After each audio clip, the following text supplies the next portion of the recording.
Il est bien difficile de ne pas remarquer la coupure qui isole notre côte nord du reste du Québec. Cette coupure avec le reste du monde peut même en empêcher plusieurs de s'aventurer dans notre charmant coin de pays. Par contre, ceux qui auront l'audace de sortir de leur zone de confort débuteront leur fabuleux voyage avec un décor des plus saisissants, avec le fameux village de Tadoussac. Cette première escale offre aux voyageurs un sourire contagieux et des souvenirs inoubliables. Cet avant-goût nord-côtier les empêchera de mettre fin à leur périple.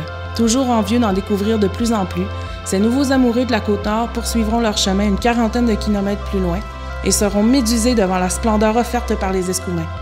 Il est définitivement impossible de ne pas tomber sous le charme de ce petit endroit qui offre comme premier regard une vue saisissante sur le fleuve dont il est impossible de trouver la fin. Ceux qui désirent continuer leur aventure poursuivront leur chemin en direction de Bécomo. Ces voyageurs laisseront maintenant la forêt boréale les envahir. Avec sa centaine de kilomètres de sentiers pédestres, autant en forêt que sur le bord du fleuve, cette ville sort à séduire l'amateur de plein air en eux. Que ce soit par la visite du jardin des glaciers et de la vallée des coquillages, des quelques centrales hydroélectriques du coin, ou bien d'une petite visite du centre-ville accompagnée d'une bière fraîche de la microbrasserie, les voyageurs qui passeront par la ville de Bécomo sentiront un certain attachement naître en eux. Traverse-t-il la prochaine grande destination sur la carte?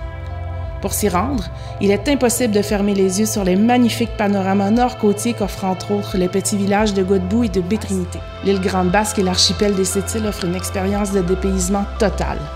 Puis, quelques centaines de kilomètres plus loin, les nouveaux aventuriers découvriront l'accent à la fois doux et rude du Havre-Saint-Pierre ou le fameux parc de l'archipel de Mingan et une foule d'autres aventures les attendent. Encore plus loin, ils croiseront une pancarte annonçant la fin de la route 138. Maintenant arrivés à Natashquan, il leur sera possible de se plonger en plein cœur d'un village d'antan. Petit village amérindien figé dans le temps, Natashquan offre la possibilité aux voyageurs de vivre dans le folklore québécois. Par contre, ce que ces derniers ignorent, c'est que la pancarte fin de la route n'annonce pas pour autant la fin de la Côte-Nord. En poursuivant leur chemin en bateau ou en avion, ils finiront leur aventure avec une incroyable et bouleversante nature. Ils seront officiellement arrivés à destination, à Blanc-Sablon. Finalement, les pieds de ces aventuriers les ont menés où se trouve leur cœur.